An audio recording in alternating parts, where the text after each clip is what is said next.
नमस्कार। चलिए।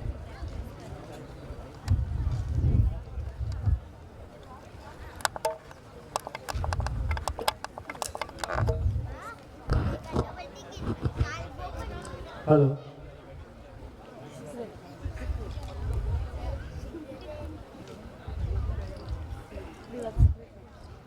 हाँ जी, राइट दे रहे हैं।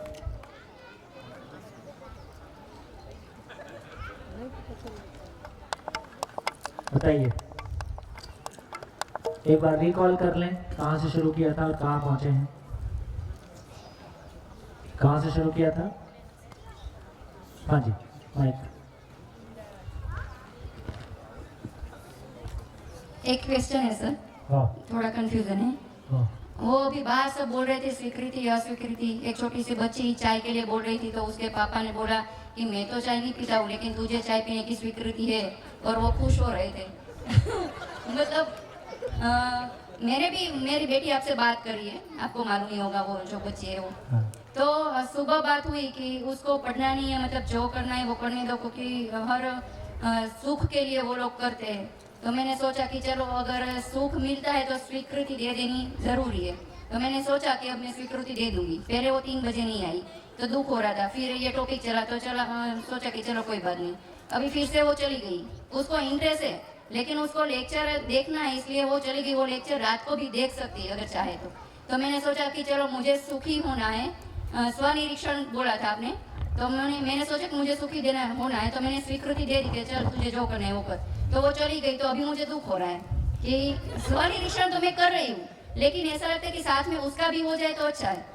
तो क्लियरली ये क्वेश्चन है कि आपके शिविर में बैठने के लिए मैं उसको बार बार बोलूं या ना बोलूं, हाँ या ना? देखो, ये सब होने वाला है, मेरे को पता ही था। तो मैंने तो पहले दिन ही कहा था, दूसरे को समझदार बनाने की जिम्मेदारी आपको नहीं लेना है, अपनी जिम्मेदारी लेना है। साथ में हो जाए तो प्रॉब्लम क्या है?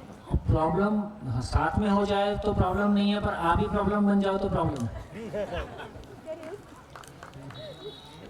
छोड़ दो भाई, जितना छोड़ोगे उतना नजदीक आएगा, जितना पकड़ने की कोशिश करोगे उतना दूर जाएगा। आप चलो, आप चलो। काम क्या करता है? जो अकेले चलते हैं उनको साथ मिल जाता है, जो साथ ढूंढते हैं वो अकेले रह जाते हैं।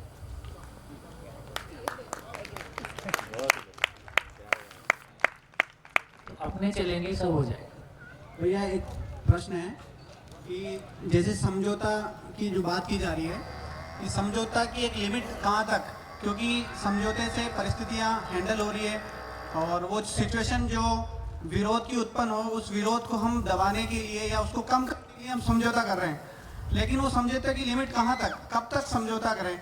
हाँ, समझौते का इतना ही मतलब है कि समझदारी के लिए स्पेस बना रहे, दरवाजे बंद ना हो, तो उसकी उपयोगिता है। समझौते से आपस में संवाद बना रहे। ये आपकी मैं मानना ही बंद कर देता हूँ तो आज से फिर दरवाजा ही बंद हो गया। मैं थोड़ा सा झेल के भी संवाद बनाए रखता हूँ ताकि कल जो संभावनाएं हैं वो बेहतर हो सके। यानी तो बिना समझदारी के, बिना जीने की क्लैरिटी के वो सब धीरे धीरे खत्म, धीरे धीरे वो रिएक्शन में ही जाता है ना। यानी आने वाले समय के इंतजार में क्या परिस्थिति अच्छी हो जाएगी तब तक समझौता बनाए रखें? यदि समझ का काम साथ में हो रहा है तो समझ का काम साथ में हो रहा है तो, नहीं तो कुछ दिन के बाद मान लो 5 साल लगेंगे, 10 साल लगेंगे, तो आदमी एक लेवल तक झेल पाता है, जितना झेल पाता है, उसके बाद फिर रिएक्शन आना शुरू हो जाता है। जैसे एक उदाहरण मेरी जिंदगी से संबंधित, मैं किसी व्यक्ति से बात नहीं करना चाहता हूँ लेकिन उसके साथ संबंध यानी व्यक्तिगत रूप से कि उसको बुरा न लगे या फिर स्थितियाँ बराबर बनी रहे, तो उस चक्कर में मैं बात करता रहता हूँ। तो वो स्थिति मैं उससे बात बंद करना भी चाहता हूँ लेकिन परिस्थितियाँ खराब ना हो, उससे मित्रता खराब ना हो, इसलिए हम उस समझौते के तहत बात करते रहते हैं। तो ये समझौता कब तक बना रहे? चलो ठीक है ना, अभी लिख के छोड़ दो, अपने साथ चलते हैं। अभी क्या है, अधूरे ज्ञान से दूसरे को हैंडल करने जाएंगे नहीं बनेगा। तो जितना काम करना है मैं कोशिश करता हूँ कि मामला अपने साथ ही चलता रहे। पेन किसके पास है?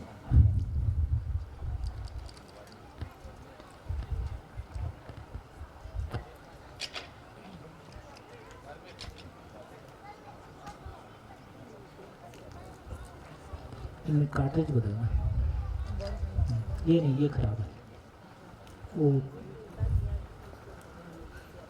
अभी काम चल रहा है। हाँ जी, चलिए आगे। देखिए, मेरे को लगता है कि मैं फिर से उस बैंड को उठाता हूँ जो बीच में उठी थी अभी। हाँ, आप फिर से बोलो। हाँ,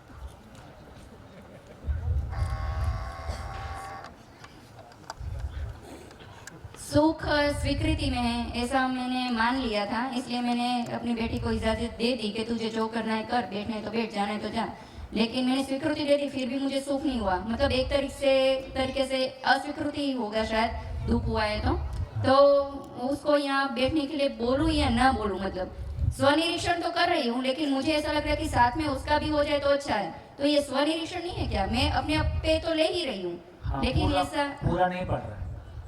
अच्छा, कोशिश कर रहे हैं। हाँ, लेकिन अब यहाँ से सवाल खड़ा होता है कि आखिर क्या चीज़ के लिए स्वीकृति देना है और क्या चीज़ के लिए स्वीकृति नहीं देना है। तो स्वीकृति भी क्या चीज़ के लिए है कि कल को वो मान लो कोई और चीज़, मान लो अभी चीज़ें ऐसी नहीं चल सकती, कल को कुछ ऐसा होगा जो बिल्कुल स्वीकार नहीं, तो उसके लिए स्वीकृति कैसे दे दें, है ना। तो यहाँ से ये सवाल खड़ा होता है। देखिए, अभी तक हम लोग ये चर्चा कर रहे थे कि एक बार हम आदमी का जो मैकेनिज्म है सुखी दुखी होने का, उसको समझने की कोशिश कर रहे थे। तो उसमें ये निकल के आया कि सुख दुख फ्रूट है, उसके बैकग्राउंड में स्वीकृति या अस्वीकृति काम कर रही है। इससे एक बात तो समझ में आ गया कि जब तक स्वीकृति है तब तक सुख है। अभी वो पेपर आपको ज़्यादा इम्पोर्टेंट लग रहा होता तो आपको उसका यहाँ बैठना अच्छा नहीं लगता, वहीं जाके बैठ के ठीक लग रहा होता। ये आपका मन बदल गया है। इस घटना से ये तो समझ में आ रहा है कि फाइनली जिस चीज के प्रति मेरी स्वीकृति है उसको हम सुख बोलते हैं। जिस चीज के प्रति हमारी स्वीकृति नहीं है, किसी के मान लो शिविर के प्रति स्वीकृति नहीं है, जैसे उनकी वाइफ थी, उनको लगता है कि भी मेरा शरीर इम्पोर्टेंट है और वहाँ जाके जो असुविधा होगी वो मेरे को नहीं चाहिए, तो तुमको जाना है तुम जाओ। उसकी स्वीकृति नहीं है, वाइफ की स्वीकृति नहीं थी, आ गई है तो।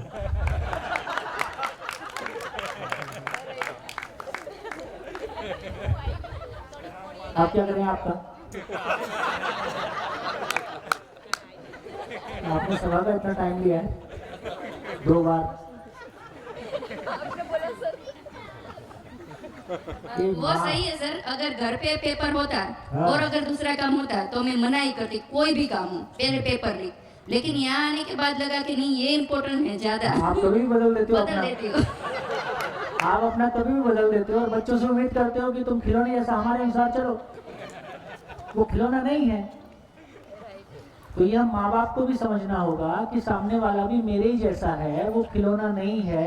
मेरी यस तो यस, मेरी नो तो नो। और यस नो एक साइड में रहे वो भी ठीक है, आप कभी भी चैनल बदल देते हो।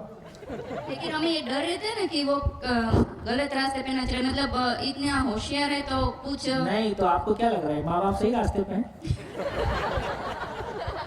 शायद नहीं। सारे माँ बाप एक रास्ते पे हैं तो उनको अपना रास्ता ठीक लग रहा है। ये सारी जिंदा रहने को जीना मान के जी रहे, तो कंफ्यूज भी नहीं हो रहे। उसको देख के अच्छा ठीक है, तेरी गाड़ी इतनी, मैं अपनी और साइज बढ़ाता हूँ। तो हम सारे क्या कर रहे हैं, अपना मकान दिखा रहे, गाड़ी दिखा रहे, कपड़े दिखा रहे, शादी में 1000 लोगों को बुला के दिखा रहे। कहाँ जिंदगी है? और उसको हम जिंदगी बोल रहे हैं, वो बोल रहा नहीं यार ये जिंदगी नहीं है। नहीं, तुम दुनिया को हम तुमसे ज्यादा देखे हैं। तो मैं नहीं कह रहा कि हमेशा बच्चे ठीक हैं, मैं नहीं कह रहा कि हमेशा माँ बाप ठीक हैं, लेकिन कहीं ना कहीं हम दोनों ही ठीक नहीं हैं, इसलिए इतनी टकराहट। तो चलो एक बार बच्चों को, बहुत अच्छे बच्चों में नहीं प्रॉब्लम, उतनी बड़ी नहीं है, हमारी प्रॉब्लम ज़्यादा है। चलिए, मतलब हमारी जिम्मेदारी ज़्यादा है, हमारी जिम्मेदारी ज़्यादा है। चलिए आगे बढ़ते हैं। तो अभी तक हम चले, तो अब हम आगे बढ़ते हैं कि स्वीकृति आखिर किसके लिए,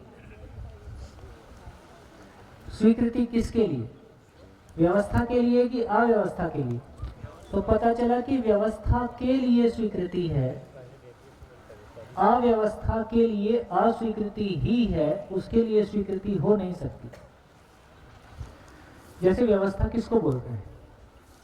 शरीर व्यवस्थित है या शरीर अव्यवस्थित है, इसको कैसे पहचानेंगे?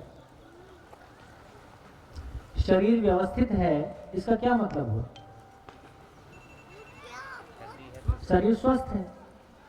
तो हमारे को स्वस्थ शरीर के प्रति स्वीकृति है कि बीमार शरीर के प्रति स्वीकृति है? स्वस्थ शरीर के प्रति स्वीकृति है। तो शरीर व्यवस्थित है, इसके लिए स्वीकृति है। परिवार व्यवस्थित है, परिवार के पहले मन पे आ जाते हैं। हमारा मन व्यवस्थित है कि अव्यवस्थित है? हमारी स्वीकृति क्या चीज के लिए होगी? व्यवस्थित मानसिकता के लिए होगी कि अव्यवस्थित मानसिकता के लिए होगी? व्यवस्थित के लिए होगी।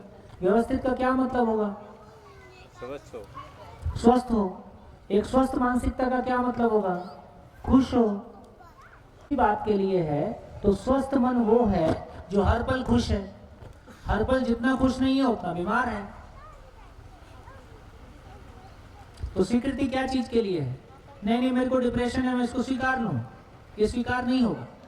मैं उदास हूं, मैं इसको स्वीकार लूं, ये स्वीकार नहीं होता है।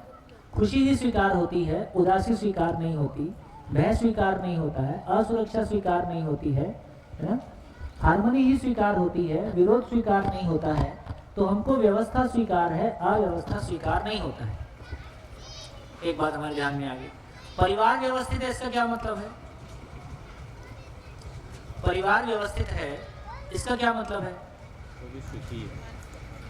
शिकायत मुक्त है, अभाव मुक्त है। तो परिवार में शिकायत है, ये स्वीकार होगा कि परिवार शिकायत मुक्त हो, ये स्वीकार होगा?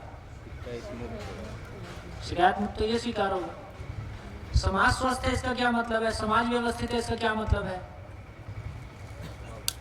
भय से मुक्त होगा। तो समाज में भय होगा, ये स्वीकार होगा कि समाज भय से मुक्त होगा, ये स्वीकार होगा। नेचर भी स्वस्थ है, नेचर व्यवस्थित है, तो नेचर में पॉल्यूशन स्वीकार होगा कि नेचर में पॉल्यूशन फ्री होगा, स्वस्थ होगा, तब स्वीकार होगा। तो इससे एक बात पे हमारा ध्यान जाता है कि स्वीकृति किसके लिए? स्वीकृति व्यवस्था के लिए है कि स्वीकृति अव्यवस्था के लिए? तो स्वीकृति व्यवस्था के लिए है। अभी तक हमको लग रहा था कि पढ़ना लिखना में ठीक रहेगी तो ये व्यवस्था है, इसलिए हम उसके लिए जोर दे रहे थे। शिविर में आने से लगा कि समझने से ज़्यादा समझना ज़्यादा व्यवस्थित होना है, इसलिए हम इस पे ध्यान देने लगे। इसमें कोई गलती नहीं, ऐसे हम शिफ्ट होते हुए आए। लेकिन एक बार ये आधार हम सबकी पूरी फैमिली में एक आधार हो जाए, है ना? तो एक लेवल रहता है कि कितने ही परिवारों में माँ बाप अपने बच्चों के लिए बच्चों को पढ़ने का इतना प्रेशर देते हैं कि बच्चों को पढ़ने से नफरत हो जा रही है, क्योंकि पढ़ने के नाम पे उसने इतना दुख पाया है। और माँ बाप भी कोई हमको दुखी करना नहीं चाहते हैं, वो हमारे भले के लिए सोचते हैं। लेकिन वो खुद भी इस बात से पीड़ित हैं कि नहीं पढ़ेगा तो बर्बाद हो जाएगा, नहीं पढ़ेगा तो क्या करेगा। तो दुख दे के भी जिंदगी बनती हो तो भी हम बनाना चाहते हैं।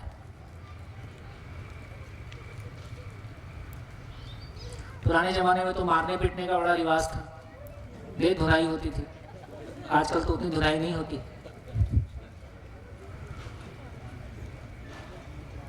बाप पीटने में अकेले पड़ जाता था तो अपने भाइयों को बुला लेता था, चल मिलके पीटेंगे। सुधारने के लिए है? सुधारने के लिए। इधर गुजरात में ऐसा नहीं होता होगा, इधर भी होता था तो, है? सब जगह होता है ना? पूरी धरती के मानव तो चलिए, तो एक क्लैरिटी हमारी बन रही है कि स्वीकृति व्यवस्था के लिए है। तो व्यवस्था के लिए जब स्वीकृति की बात कर रहे हैं तो सार इतना ही है कि हमको ये पकड़ना पड़ेगा कि आखिर ये व्यवस्था किसको बोल रहे हैं। तो यहां से ये निकल के आया कि स्वीकृति बराबर सुख, और यहां से ये निकल के आया कि आखिर यदि व्यवस्था के लिए स्वीकृति है तो व्यवस्था को समझना होगा ना। जैसे हम सभी लोग यहाँ पे आए हैं, हम 300-400 लोग इस कैंपस में रह रहे हैं। तो आने के बाद सबसे पहला काम हम क्या करते हैं? रजिस्ट्रेशन करते हैं। रजिस्ट्रेशन का मतलब है कि यहाँ की व्यवस्था में हमने एंट्री ले लिया। रजिस्ट्रेशन के बाद क्या करते हैं? व्यवस्था देखते हैं, फिर सारी व्यवस्था देखते हैं, खाने की व्यवस्था कैसी है, टाइमिंग्स क्या है, कमरे की व्यवस्था कैसी है, गर्म पानी है कि नहीं है, ये है कि नहीं है, तो हम शरीर की किसकी व्यवस्था को देख रहे हैं? शरीर की, ये शरीर की व्यवस्था को देख रहे हैं। हॉल में किसकी व्यवस्था को देख रहे हैं? मन की व्यवस्था। यहाँ मन की व्यवस्था को देख रहे हैं कि मन के लिए जो भी हम जिस भी अपेक्षा से हम यहाँ पे आए हैं वो अपेक्षा हमारी पूरी होती है कि नहीं होती। तो इसका मतलब है, जब ये कह रहे हैं, इसका मतलब व्यवस्था को समझना,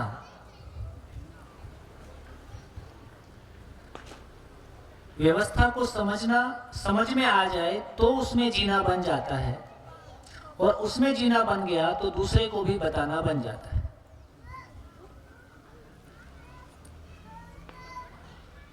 तो कुल काम इतना है, जब हम सुखी होने की बात कर रहे हैं तो सुख क्या है? व्यवस्था को समझना है, और समझने का रिजल्ट है कि उसमें जीना हो जाता है। जी लेते हैं तो दूसरे को भी हम बता सकते हैं कि तुम भी जी सकते हो।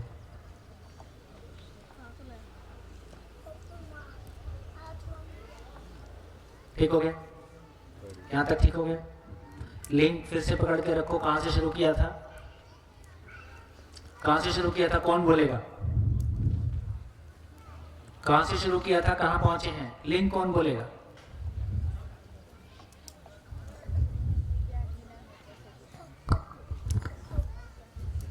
बाइक दो इनको। हमेशा तैयार रहो, लिंक बराबर बनाए रखो कि हम कहां से चले थे, कहां तक पहुंचे हैं। माइक।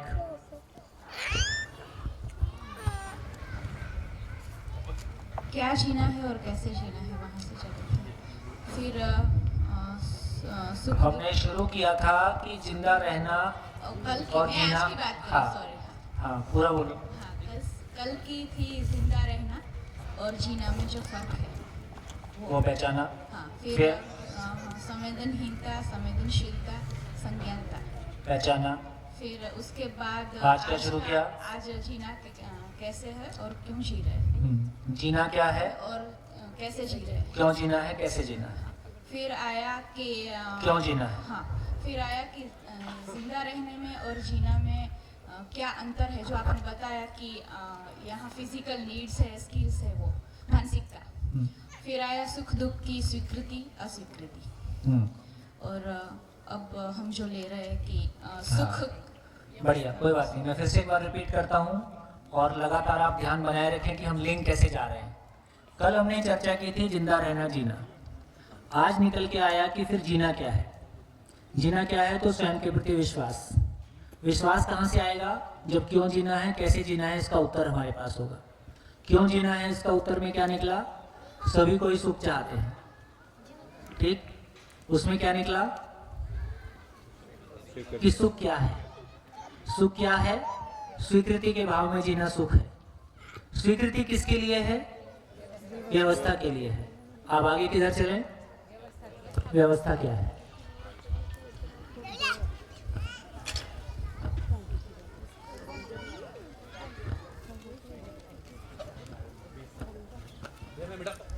आ जाओ।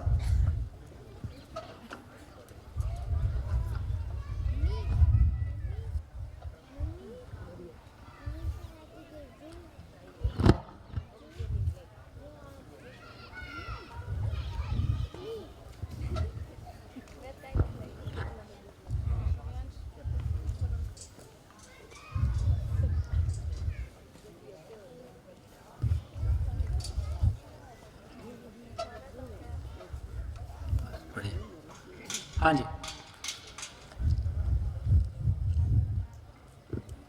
यहाँ से अब थोड़ा सा पिछले 1.5 दिन में हमने जितनी बातचीत की है, तो बेसिकली अब हम थोड़ी सी एंट्री ले रहे हैं। तो जब हम चर्चा कर रहे हैं कि व्यवस्था किसको बोल रहे हैं, तो व्यवस्था को कहाँ समझने जाएं? अभी जैसा हम अपने परिवार को देखें तो हमारा परिवार व्यवस्थित है कि अव्यवस्थित है? जोर से बोलो। अव्यवस्थित, क्योंकि शिकायत भी है, अभाव भी है। इसका मतलब हमारा परिवार व्यवस्थित नहीं है। इसलिए यदि व्यवस्था को समझना है तो अपने परिवार में जाने से कोई फायदा नहीं है। जब परिवार अव्यवस्थित है तो समाज का क्या हाल होगा? उसको भी छोड़ दो। तो इसका मतलब है कि, और यदि राजनीति में जाएंगे तो चर्चा करने की जरूरत नहीं है। तो अभी यदि व्यवस्था को समझना है तो, और यदि पर्सनल लेवल पे आ जाएं तो भी हमारी ज़िंदगी में बहुत सारा गैप्स हैं। तो हम यहाँ तो आदमी से लेके आदमी वाले पार्ट में तो कोई छू ही नहीं सकते। तो व्यवस्था को समझना है तो कहाँ चलें? तो चलो बैक टू नेचर। नेचर के पास चलते हैं, शायद वहाँ अभी जैसा है वैसा बचा हुआ है। तो नेचर के पास चलें। तो प्रकृति में कहा कि व्यवस्था के रूप में 4 अवस्थाएं हैं।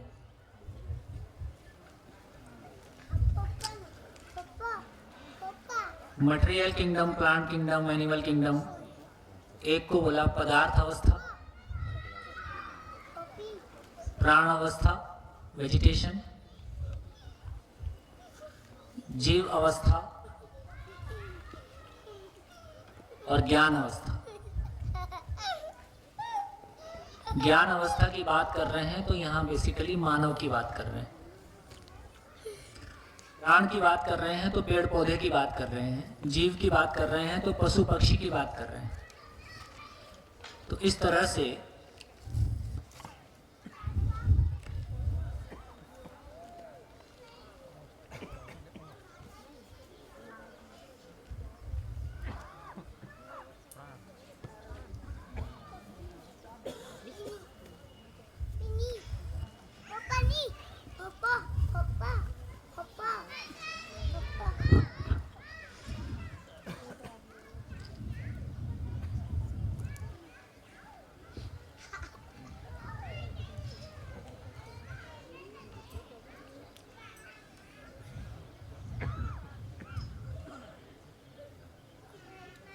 चलो आगे। यहाँ पे देखें तो हमको ये स्पष्ट दिखाई देता है कि जैसी मिट्टी होती है उस पे वैसे ही पेड़ पौधे पैदा होते हैं, और जैसे पेड़ पौधे पैदा होते हैं मरने के बाद वो मिट्टी में वापस मिल जाते हैं, उसकी उपजाऊ शक्ति को बढ़ाते हैं। पथरीली जब भी मैं आ रहा था तो रास्ते में वो नमक वाली सॉइल क्या बोलते हैं,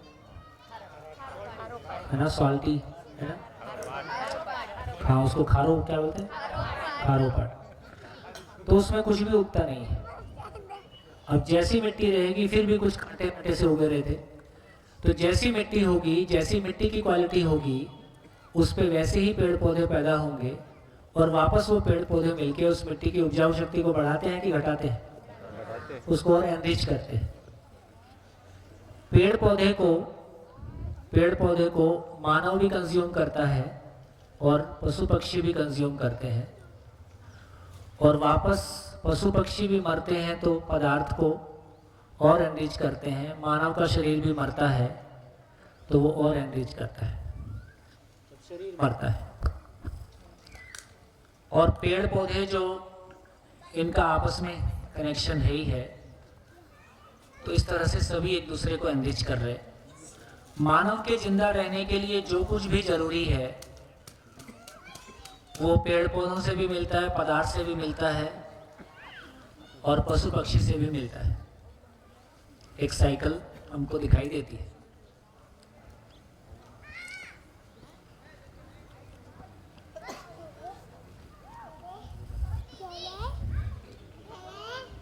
हाँ जी, हम व्यवस्था को समझना चाह रहे हैं।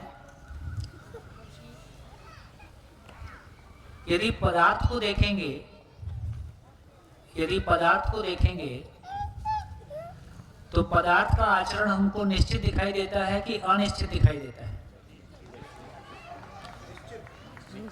हमारे घर के लोगों का आचरण निश्चित दिखाई देता है कि अनिश्चित दिखाई देता है? कभी कोई चीज को सही बोलते हैं, कभी कोई चीज को सही बोलते हैं, ठीक। कभी कोई चीज में खुश हो जाते हैं, कभी कोई चीज में नाराज हो जाते हैं। तो यही पता नहीं चलता कि कब खुश होंगे कब नाराज होंगे।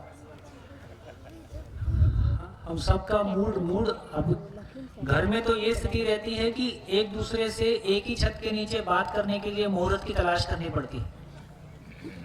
कितनी बार ऐसा होता है कि हम घर में एक दूसरे से बात करना चाहते हैं और सामने वाले के मूड को देख के लगता है कि अभी बात करना ठीक नहीं, और कोई बहुत अंतरंग बातचीत के लिए कई बार महीनों तलाश करना पड़ता है कि कोई मुहूर्त मिले। तो इसका मतलब है कि हमारी सबसे बड़ी परेशानी, मतलब आखिर हम कैसा चाहते हैं यदि पेड़, जैसे मैं कहूँ कि हमको लोहे पे विश्वास ज्यादा है कि आदमी पे विश्वास है? लोहे पे।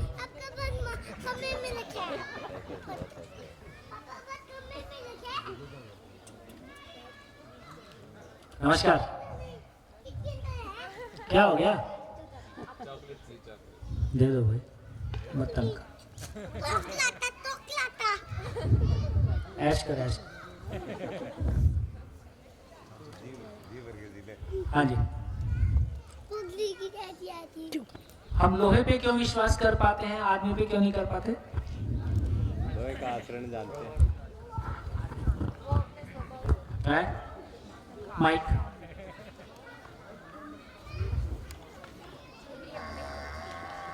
उसकी जो प्रकृति है उससे वो बदलने वाला नहीं है। उस पता है इसका नेचर ऐसा है तो वैसा ही रहेगा। हाँ, मेल्टिंग पॉइंट इतने डिग्री टेम्परेचर पे है तो वही रहेगा। हाँ, बदल है नहीं ना? जाएगा। उसकी उसकी जो- प्रॉपर्टीज हाँ। वो सब कुछ भी जो है। उसका मूड नहीं बदलता है। हाँ, छत में लोहा कभी डाल ऐसा दिया, नहीं कहेगा हाँ, कि आज मेरा मूड नहीं है तो मैं हाँ। इतने पे नहीं मेल्ट हो जाऊंगा, थोड़ी मेल्ट देर नहीं बाद हो होगा, जाऊंगा। थोड़ी देर बाद होऊंगा। और छत में डाल दिया और मूड बदल गया, आज संडे है, आज रेस्ट करूंगा।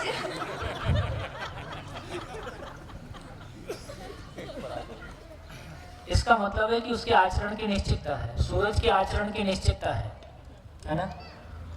चांद के आचरण की निश्चितता है, समुद्र की जितने भी एक्टिविटीज हैं उसके आचरण की कोई निश्चितता है, इसलिए बहुत सारा हम हिसाब किताब लगाए रहते हैं। तो बेसिकली क्वेश्चन ये है कि यदि पदार्थ के लिए लोहे के आचरण की निश्चितता है तो उसका आधार क्या? माइक इनको दिए रखो, अब एक ही से बात कर लेते हैं ना। एक तो माँ चिंता से मुक्त हो। बात क्या हो रही थी? वैसे बात क्या हो रही थी जब मैं आई थी? मैं तो अपना मैथ्स का पढ़ने चली गई थी। हाँ, तुम्हारी दिक्कत नहीं, वो दिक्कत हम ही लोगों की। हाँ, क्योंकि अभी तुम्हारा- मैं तो पेरेंट्स बनी गई तो मुझे क्या दिक्कत है? मैंने तुमको कोई शादी दिक्कत, भी जो नहीं की। गलती सारी हमारी है। हाँ, चलो, लोहे का यदि आचरण निश्चित है तो उसके आचरण के निश्चित होने के पीछे क्या कारण है? बाय नेचर है वो, मतलब उसके अंदर सेंसिटिव नहीं है, इमोशंस वो सब सारी चीजें वो तो नहीं उसमें नहीं है, लेकिन क्या है जिसकी वजह से उसका आचरण निश्चित है, नहीं बदलता है? Structure, structure. क्या चीज का स्ट्रक्चर? एटम। ठीक है, एटॉमिक स्ट्रक्चर। इसका मतलब है कि लोहे के एटम का जो एटॉमिक स्ट्रक्चर है वो कभी नहीं बदलता है। चांद में भी लोहा मिलेगा तो उसका एटॉमिक स्ट्रक्चर वही मिलेगा जो धरती पे है ना? हाँ, इसका मतलब है कि उसका यदि पदार्थ की निश्चितता है ना, तो बेसिकली पदार्थ के आचरण की निश्चितता का मतलब है कि उसका आचरण की निश्चितता है ना? क्या बोलते हैं इसको अजय भाई? मात्रा, वो मात्रा विधि से निश्चित है। उसका जो एटम है उसमें जो प्रोटॉन न्यूट्रॉन्स की बात कर रहे हैं, पार्टिकल्स की बात कर रहे हैं, उसकी मात्रा की निश्चितता है। अब यदि हम पेड़ पौधों की बात करें तो पेड़ पौधों का निश्चित है।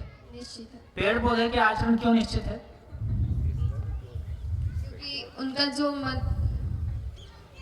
बेस होता है, मतलब किस चीज से बने हुए हैं, बीज बीज है ना? बीज जो तो जैसा बीज होगा वैसा फल होगा, वही बीज से, वो फल से फिर वही बीज मिलेगा, उससे वही पेड़ बनेगा, उससे वही फिर बीज होगा, उसमें निश्चितता है। आम का पेड़ लगाए उस पे ना कोई दूसरा फल आ जाएगा, ऐसा नहीं हो रहा। यदि पशु पक्षी को देखें उसका आचरण निश्चित है कि अनिश्चित है? निश्चित है। वो क्यों निश्चित है? पशु पक्षी का आचरण क्यों निश्चित है? उनके पास उतनी बुद्धि नहीं है ना, तो इसका मतलब हमारी बुद्धि को भी न्यूट्रल कर दें तो ठीक हो जाएगा। इमोशन नहीं। इंजेक्शन लगा के सोचने का ताकत खत्म कर दें। तो पशु पक्षी में आचरण की निश्चितता है, ऐसा क्यों है? शेर, कल अपन चर्चा कर रहे थे कि शेर मर जाएगा, घास नहीं खाएगा, गाय मर जाएगी, अपने से मांस नहीं खाएगी। उनकी बॉडी में वो चीज़ नहीं है कि वो सारी चीज़ें जल्दी से एक्सेप्ट कर सके, मतलब हाँ, तो बेसिकली ये कह रहे हैं कि वो पशु पक्षी वंश के हिसाब से चलते हैं। शेर का बच्चा शेर, बकरी का बच्चा बकरी, ठीक, और मानव का बच्चा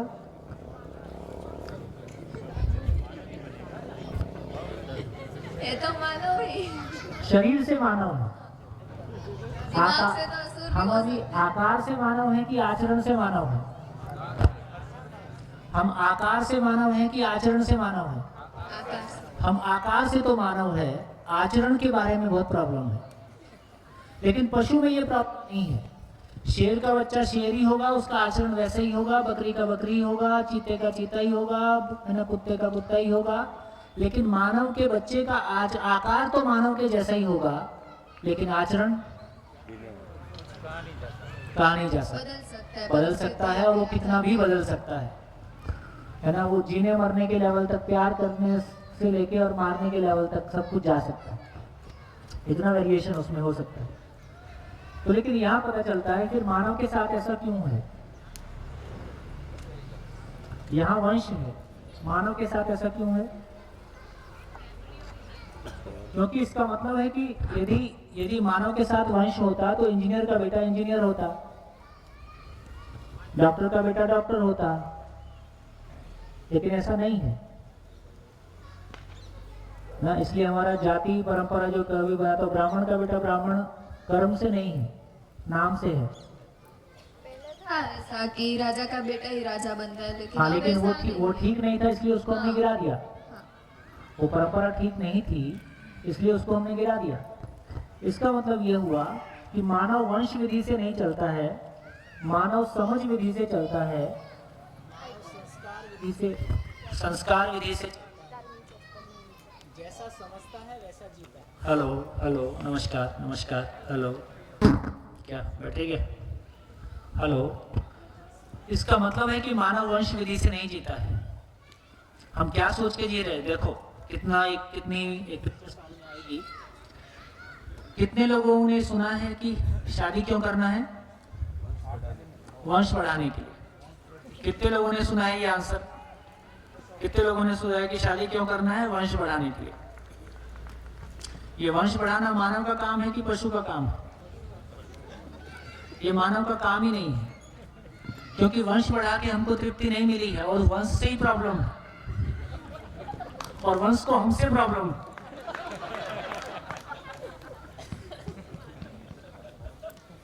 पैदा नहीं हुआ तो मंदिर और मस्जिद जाके मत्था टेके रहते। पैदा होने के बाद तुम होते क्यों नहीं, मर गए थे, है ना। रोज घर में झगड़ा होता है किसी, और शादी वादी हो जाए तो बोले गंगा नहाए, जैसे बाहर भेजने की बहुत जल्दी हो। जा यार, भला टले, कहीं भी तुम्हारी शादी वादी कर दे, हमारी जान बचे। बाद में बदला नहीं। अभी बच्चे भी ना जान छुड़ा के भागना चाहते हैं, है ना। बच्चों को हॉस्टल में क्यों जाना है? ऐसा नहीं है कि तुम्हारे शहर में इंजीनियरिंग कॉलेज नहीं है, लेकिन दूर किसी पुणे के कॉलेज में जाना है। उसका एक ही मतलब है, आजादी। किससे? माँ बाप से।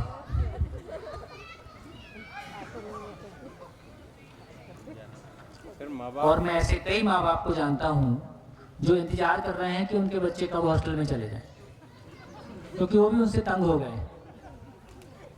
वो कहता है यार पैसा लेना ले लेना, जान मत ले, जा।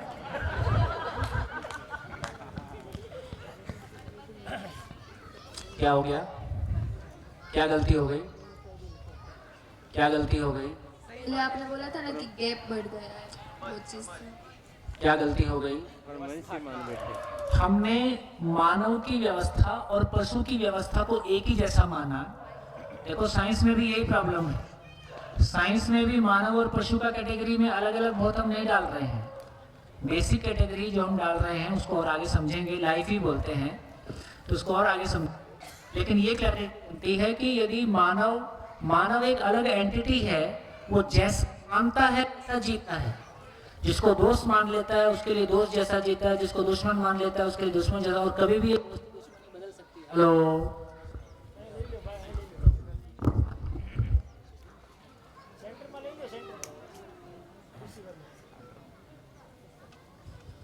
लिखूंगा कौन?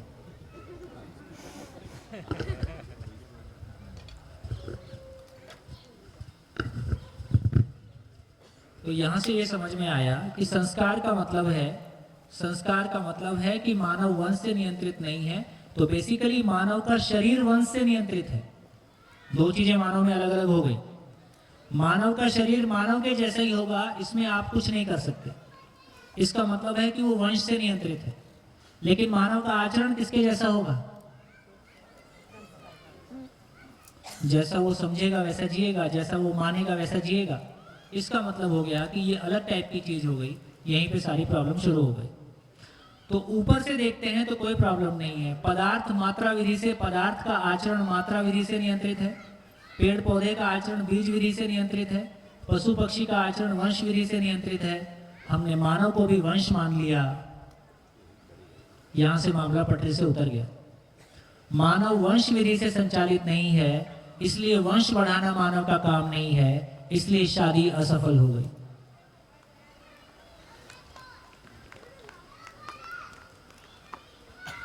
तो जब तक हम संस्कार नहीं दे पाएंगे, जब तक हम समझ नहीं दे पाएंगे, तो बेसिकली जो मैंने पहले भी कहा कि शादी क्यों करना है, शादी क्यों करना है? अब्दुल्ला दीवाना क्यों हुआ? दो लोग इस बात की घोषणा समाज के सामने करते हैं कि हम आने वाली पीढ़ी को जिंदगी देने के लिए तैयार हो गए हैं। क्या मतलब है कि क्यों जीना है, कैसे जीना है, हमको समझ में आ गया है। आने वाली पीढ़ी को क्यों जीना है, कैसे जीना है की क्लैरिटी हम दे सकते हैं। इसका नाम शादी है। देखो बहुत सुंदर घटना है। यदि उस तरह से आप देखोगे, यदि पदार्थ में आप देखोगे तो उसको हम खत्म नहीं कर सकते। एटम को हम खत्म कर सकते? एटम रहेगा ही, है ना। पेन को जला के राख कर देंगे, लेकिन राख के रूप में रहेगा, कुछ गैस के रूप में चला जाएगा। तो किसी भी एटम मॉलिक्यूल को हम खत्म नहीं कर सकते, वो बना ही रहता है। वो अपने अस्तित्व को बनाए ही रखता है। पदार्थ अपने अस्तित्व को बनाए ही रखता है। हमारे पास कोई तरीका नहीं है कि हम किसी पदार्थ को खत्म कर दें, उसका अस्तित्व खत्म कर दें। ऐसा हमारे पास कोई तरीका नहीं है। तो पदार्थ अपने आप को बनाए रखता है। पेड़ पौधे, पेड़ पौधे, पेड़ पौधे भी, एक नीम का पेड़ मर जाता है, लेकिन एक नीम का पेड़ अपनी पूरी जिंदगी में इतने सारे नीम के बीज देके जाता है कि हमेशा हमेशा के लिए नीम का पौधा धरती पे बना रहे। तो नीम का पौधा बीज बनाता है ताकि उसका एग्जिस्टेंस धरती पे बना रहे। तो पेड़ पौधे की परंपरा बीज विधि से अपने अस्तित्व को बनाए रखती है। पदार्थ अपने आप में ही बना रहता है, उसको नष्ट करने का हमारे पास कोई तरीका नहीं है। पेड़ पौधे भी अपने अस्तित्व को बनाए रखने के लिए बीज प्रोड्यूस करते हैं ताकि उसका एग्जिस्टेंस बना रहे। पशु पक्षी, पशु पक्षी क्या करते हैं? पशु पक्षी क्या करते हैं? पशु पक्षी वंश विधि से अपनी संतान मल्टीप्लाई करते हैं। एक शेर मर जाएगा लेकिन शेर धरती पे बना रहेगा। एक कुत्ता मर जाएगा लेकिन अपने जीवन काल में वो इतने बच्चे पैदा करता है कि कुत्ता हमेशा बना रहेगा। तो वंश विधि से पशु पक्षी भी अपने अस्तित्व को बनाए रखते हैं। मानव ने क्या किया? मानव ने क्या किया? मानव भी वंश विधि से अपने अस्तित्व को बनाने गया, लेकिन सस्टेन कर पा रहा है क्या? आज हम ग्लोबल वार्मिंग बोलें या कोरोना टाइप चीजें बोलें या इतना सारा एटॉमिक वेपन हमारे पास है कि मानव इस धरती पे ये प्लेनेट रहेगा कि नहीं रहेगा, हम यहाँ पहुंच गए हैं। इसका मतलब वंश विधि से मानव का अस्तित्व, मानव इस धरती पे एग्जिस्ट करेगा वंश विधि से। लग रहा है कि नहीं लग रहा है? कोई भी दिन किम जोंग टाइप किसी ने दिवाली शुरू कर दी तो बाकी को शुरू करना मजबूरी है। वो ना भी शुरू करे, वो अकेला ही काफी है। इसका मतलब हुआ कि वंश विधि से, और किम जोंग को छोड़ो, अपने घर में ही आ जाओ। हमारे घर में ही किम जोंग की कमी थोड़ी है। कभी हम माँ बाप बच्चों के लिए किम जोंग बनते हैं, कभी वो हमारे लिए बन जाते हैं। तो हम आपस में देखें तो एक परिवार एक छत के नीचे जिस तरह से अपने रिश्तों में जूझ रहा है, तमाम सुविधाओं के बावजूद जो एक क्राइसिस है वो हमारे सामने है। इसका मतलब क्या हुआ कि मानव का अस्तित्व इस धरती पे बना रहेगा, तो कैसे बना रहेगा?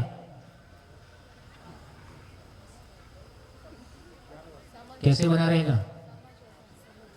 कैसे बना रहेगा? हाँ, तो इसका मतलब है कि अच्छा समझ का मतलब है उसके खुद के भाव और विचार की क्वालिटी। मेरे भाव और विचार हमेशा मेरे लिए सुखदायी हों और मैं अपने आने वाली पीढ़ियों के, अपने बच्चों के भी भाव और विचार के सुखदायी हों, इसके लिए उनको तैयार कर सकूं। तो मेरे को शरीर तैयार करना है कि मेरे को मानव तैयार करना है? मानव तैयार, अभी हम शरीर तैयार कर रहे हैं कि मानव तैयार कर रहे हैं? शरीर तैयार। बोलो पोषक भाई, अभी हम शरीर तैयार कर रहे हैं कि मानव तैयार कर रहे हैं? अभी हम आचरण से मानव हैं कि आकार से मानव हैं? हम आकार से मानव हैं, आचरण से मानव होना शेष है। मानव को सबसे ज्यादा मानव से खतरा है कि पशु पक्षी से खतरा है? और हमको सबसे ज्यादा अपनों से ही खतरा है कि बाहर वालों से खतरा है? गई भैंस। दुख किससे पाया? अपनों से दुख पाया कि परायों से पाया? दुख हमने अपनों से पाया, दुख हमने अपनों को दिया है। ये बाहरी आदमी तो कभी कभी जिंदगी में एक बार पिटता है, घर में तो रोज पिटाई होती, किसी को बताने लायक भी नहीं है, हैं? तो छोड़ दिया वो तो पहचान लिया कि अच्छा तुम नहीं हो, ये तो पहचान के मारता है अच्छा तुम ही हो।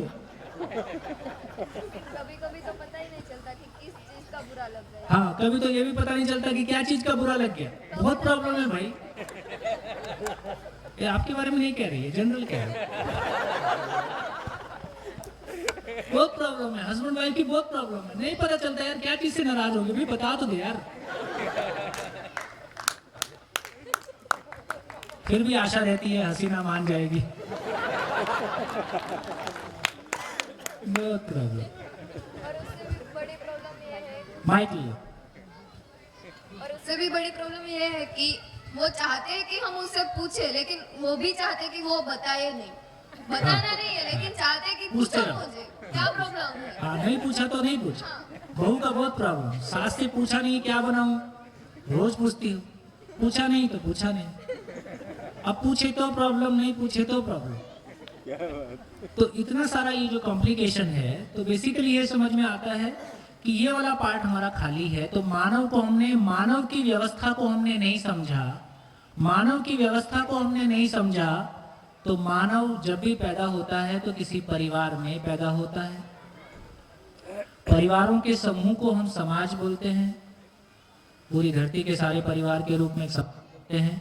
समाज ठीक से चलता रहे इसलिए हमने कुछ व्यवस्थाएं बनाई हैं, इसलिए मैं उसका नाम मानवकृत व्यवस्थाएं देता हूँ। एक व्यवस्था वो है जो नेचुरल है, पदार्थ नेचुरल है, पेड़ पौधे नेचुरल है, पशु नेचुरल है, मानव का होना नेचुरल है।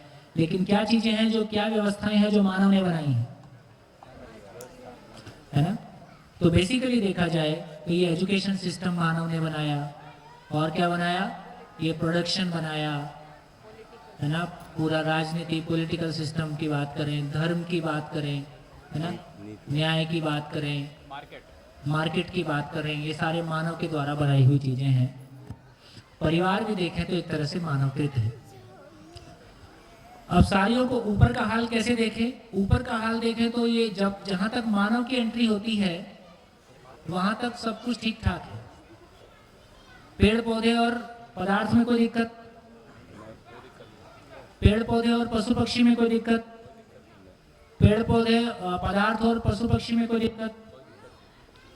मानव को जो चीजों की उपलब्धता की आवश्यकता कैसे तय हुआ होगा एग्जिस्टेंस में, इस मानव को नींबू लगेगा, इस मानव को आलू भी लगेगा, इस मानव को धान भी लगेगा, इसको चना भी लगेगा, इसको बटाटा भी लगेगा, बुरा भी लगेगा, कैसे इसको फर्नीचर की लकड़ी भी लगेगी, इसको औषधीय पौधे भी लगेंगे।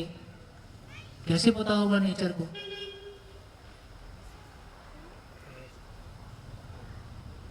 इतनी सारी चीजें नेचर में, और पूरे आजकल तो पूरे वर्ल्ड के फ्रूट्स उपलब्ध होने लगे लगभग हर देशों में या बहुत सारी जगह में।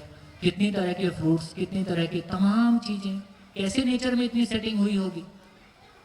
तो मानव के जिंदा रहने के लिए पूरी धरती का टेम्परेचर मैं कहीं पढ़ रहा था, मंगल का टेम्परेचर दिन और रात में 432 डिग्री का वेरिएशन है। धरती पे 432 डिग्री का वेरिएशन होगा तो कहाँ जाएंगे? तो पूरी धरती पे मानव के रहने के लिए टेम्परेचर, उसमें पेड़ पौधों के रहने के लिए टेम्परेचर, सब कुछ अनुकूल है तो हम सस्टेन कर पा रहे हैं। तो दोस्तों, यदि नेचर की बात करेंगे तो एक परफेक्ट हार्मनी है, परफेक्ट एक इतना परफेक्शन है जिसको बोलने में भी हमको मुश्किल जाती है। लेकिन जहाँ से आदमी की शुरुआत होती है, आदमी ने नेचर को क्या वापस लौटाया? अब आदमी देखो कैसे अवतरित होता है। आदमी ने नेचर को, पदार्थ को क्या दिया? आदमी ने पशु पक्षी को क्या दिया? आदमी ने पेड़ पौधे को क्या दिया?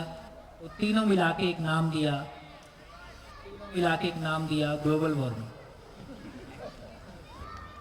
और यदि आदमी और फैमिली की बात करें तो जैसे जैसे बच्चे बड़े होते हैं, माँ बाप को लगता है अब सुनना बंद कर दिया है।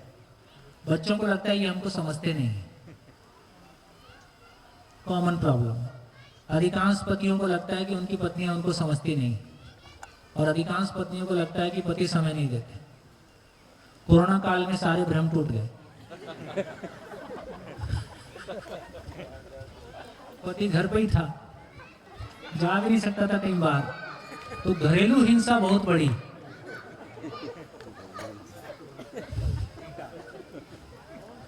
बहुत झगड़े हो गए परिवारों में। कुछ जगह जहां समझदारी थी वहां आपस में तालमेल के लिए भी अवसर था। तो इसका अर्थ ये हुआ क्या हुआ? परिवार जैसे परिवारों को लगता है कि समाज जिम्मेदार नहीं है, समाज को लगता है कि परिवार नहीं है। किसी भी कॉलेज के बाहर निकल के युवा से पूछो कि समाज के प्रति तुम्हारी क्या जिम्मेदारी है। किसी भी कॉलेज के बाहर निकल के खड़े होकर सबसे पूछेंगे कि समाज के प्रति तुम्हारी क्या जिम्मेदारी है, तो क्या बोलेंगे लोग आजकल? क्या संभावना, किस तरह के आंसर मिलेंगे? बोलो। यदि रैंडमली किसी भी कॉलेज के बाहर खड़े हो जाएं और तुम्हारी एज के लोगों से पूछें जनरल आंसर, तो लोगों से क्या आंसर मिलने की संभावना है? मैंने अभी कॉलेज कंप्लीट नहीं किया है, कोई बात नहीं। लेकिन सोच के शायद अच्छी सी जॉब करनी है, मे बी पॉसिबल कि ऐसा हो सकता है।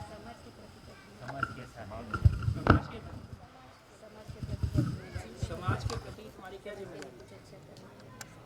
ऐसा कोई पूछ ले भाई।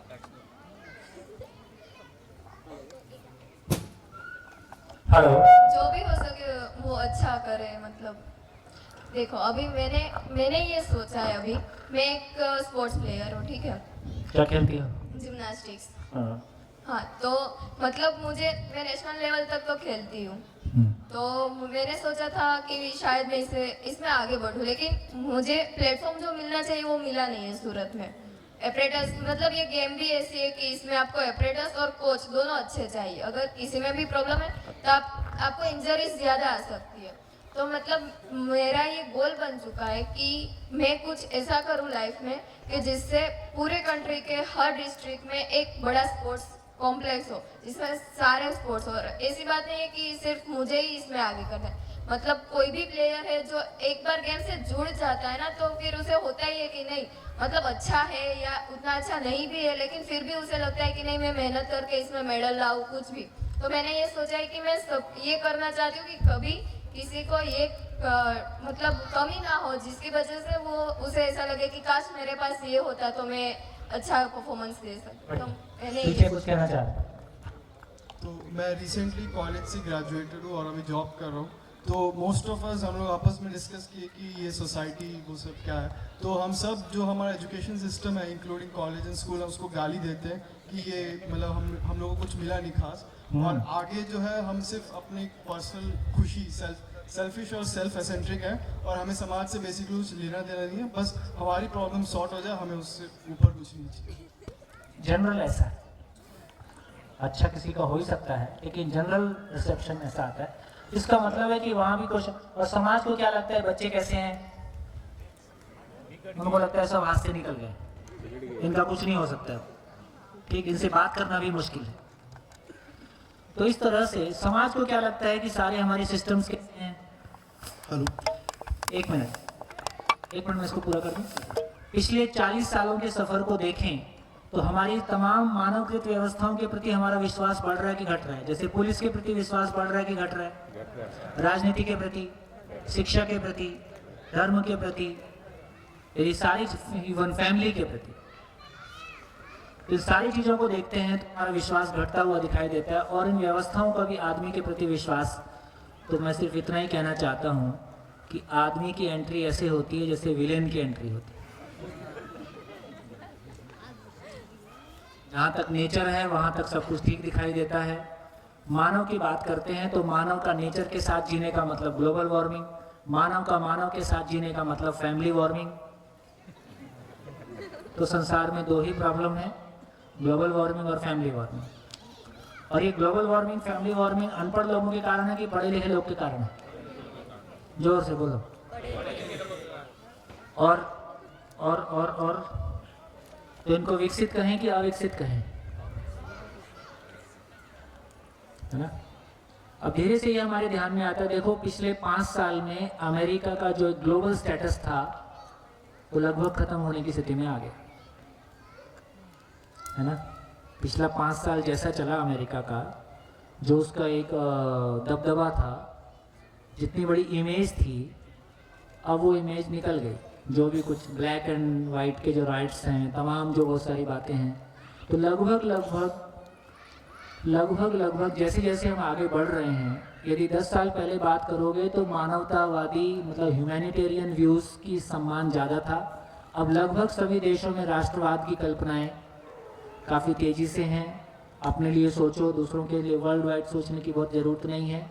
तो हम ज़्यादा खुले होने की तरफ जा रहे हैं कि यदि एक डायमेंशन में देखें, यदि पॉलिटिकल प्लेटफॉर्म पे देखें तो हमारा सोच सिकुड़ रहा है कि फैल रहा है? पॉलिटिकल प्लेटफॉर्म पे देखें तो हमारा सोच सिकुड़ रहा है। आदमी के लेवल पे देखें तो शायद हमारे कंसर्न्स पहले से बड़े हुए हैं, हम बड़ा सोच पा रहे हैं। दोस्तों, मैं कुल मिला के कहना चाहता हूँ कि जो कुछ भी अभी हम कर रहे हैं, एजुकेशन के रूप में जो कुछ भी कर पाए और तमाम हमारे सिस्टम्स के रूप में जो कुछ भी कर पाए, वहाँ बहुत खुश होने की स्थितियाँ आदमी के रूप में हम फैल रहे हैं, ये ठीक है। लेकिन सिस्टम्स के रूप में देखें, परिवार के देखें और तमाम रूप में देखें, सारी प्रॉब्लम कहाँ पे आ रही है? नोएडा, दिल्ली में, ये अपना गुड़गांव जैसी जगह में। गुड़गांव पूरी दिल्ली का एक तरह से पूरे इंडिया का वेस्टर्न कम्युनिटी हो जाता है। आज गुड़गांव में मेरी जानकारी में 400 फैमिलीज ऐसी हैं जो अनस्कूलिंग की, डी स्कूलिंग की बात कर रही हैं, जो अपने बच्चों को स्कूल नहीं भेज रहे हैं। एक जो बहुत हाईली क्वालिफाइड वर्ग है वो इस निष्कर्ष पे पहुंचा है कि स्कूल मानसिक कचरा घर है। सारे बच्चे अपने परिवार का मानसिक कचरा स्कूल में लेके आते हैं और इक्वली डिस्ट्रीब्यूट कर लेते हैं। इसलिए मैं अपने बच्चे को स्कूल भेजना नहीं चाहूँगा। तो होम स्कूलिंग की बात है ना, ये भी काफ़ी ज़ोरों से चल रही है। तो मैं कहना चाहता हूँ कि एक वो पॉपुलेशन है जिसको स्कूल नहीं मिल रहा है, दूसरी वो पॉपुलेशन है जो इस निष्कर्ष पे आ गया कि स्कूल किसी काम का नहीं है, या स्कूल में वो नहीं मिल रहा है जिसकी हमको ज़रूरत है। तो कहीं ना कहीं ये तमाम जो भी चेंजेस हमको दिखाई दे रहे हैं, इनके चलते ये काफ़ी तेज़ी से, और जिस तरह से रिलेशंस में जीने का विश्वास बढ़ता हुआ दिखाई देता है कि घटता हुआ दिखाई देता है। फैमिली सिस्टम मजबूत होता हुआ दिखाई देता है कि टूटता, फैमिली मजबूत होता हुआ दिखाई देता है कि बाजार मजबूत होता हुआ दिखाई देता है, बाजार फैमिली को यूज़ करता हुआ दिखाई देता है। और धीरे धीरे बाजार फैमिली ख़त्म ही हो जाएगा, और कुछ देशों में ऐसा हो ही गया है, होने की तरफ ही है। ये सारी चीज़ें हमको सोचने के लिए बाध्य करती हैं कि आखिर दिशा किधर है। और फिर हम जिस एजुकेशन की बात कर रहे हैं और हम माँ बाप के रूप में अपने बच्चों के लिए जो चिंता, जो कंसर्न रखते हैं, उसको हम कैसे एड्रेस करें। तो यहाँ पे सारी बातें आती हैं कि फिर इस आदमी का क्या करें, है ना। सबसे मुश्किल काम आदमी के साथ निपटना है। इसलिए आप देखेंगे कि इंडस्ट्री में सारा ऑटोमेशन इस बात के लिए है कि इस आदमी से निपटना बहुत मुश्किल है, इसलिए पूरा प्रोसेस ऑटोमाइज करो, है ना। कल को कार में ड्राइवर भी बहुत तंग करता है, वो बिना ड्राइवर की कार आ जाएगी, तो बिना ड्राइवर की कार आ जाएगी, पर यदि क्या चीज है जो मशीन से नहीं होगी। आज यदि हमको खाना चाहिए तो बाजार में मिलेगा कि नहीं मिलेगा? मिल जाएगा। कपड़े बाजार में मिल जाएंगे, हम बढ़िया पैसा कमाएंगे, बाजार में खाना भी मिलेगा, बाजार में सारी ज़रूरतें पूरी होती हैं और वो ज़रूरतें भी पूरी होती हैं जिनको हम शादी के लिए चर्चा की बात करते हैं। क्या चीज़ है जो बाजार में पूरी नहीं हो सकती है? भाव और विचार। भाव और विचार की दुनिया खरीद के, पैसे से खरीद के नहीं मिल सकती है। भाव और विचार की दुनिया उन्हीं लोगों के साथ मिल सकती है, या तो माँ बाप हो सकते हैं, या वो शिक्षक हो सकते हैं, या वो समाज के जिम्मेदार लोग हो सकते हैं। और मेरे को लगता है कि भाव और विचार के बिना क्या एक आदमी अपनी ज़िंदगी केवल पैसा होने से ठीक से बिता पाएगा? मेरी ज़िंदगी में भाव और विचार नहीं है या अव्यवस्थित है तो मैं कैसा जीऊँगा?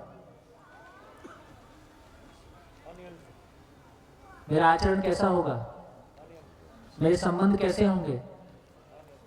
यदि मेरी जिंदगी ग्राउंडेड नहीं है, यदि मेरी माइंडसेट स्टेबल नहीं है, स्टेबल स्टेट ऑफ माइंड नहीं है, तो मेरी खुद में अनस्टेबिलिटी होगी, मेरे रिलेशंस में अनस्टेबिलिटी होगी, मैं नशा करके कितना बिताऊंगा, पिक्चर देख के कितना टाइम बिताऊंगा, और मेरी दोस्ती कैसी होगी और मेरा परिवार कैसा होगा। तो मुझको लगता है कि शरीर की ज़रूरतें को हम बाजार में एड्रेस कर सकते हैं, लेकिन जो मेरी ज़रूरत है, जो भाव और विचार की ज़रूरत है, वो तो बाजार में एड्रेस नहीं हो सकती।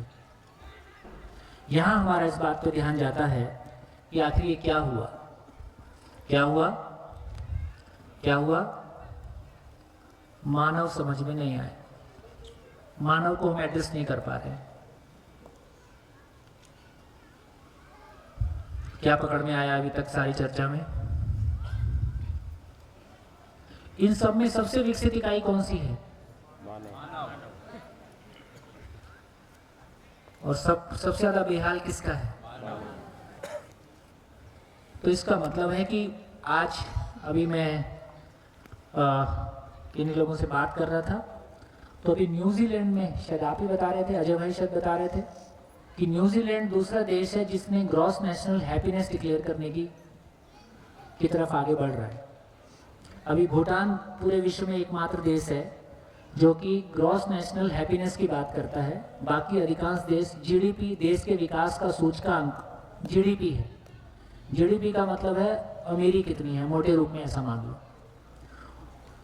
भूटान एकमात्र देश है जो कहता है कि देखो अमीरी से बात नहीं बन रही है, खुशी कितनी है, आप खुश कितने हो।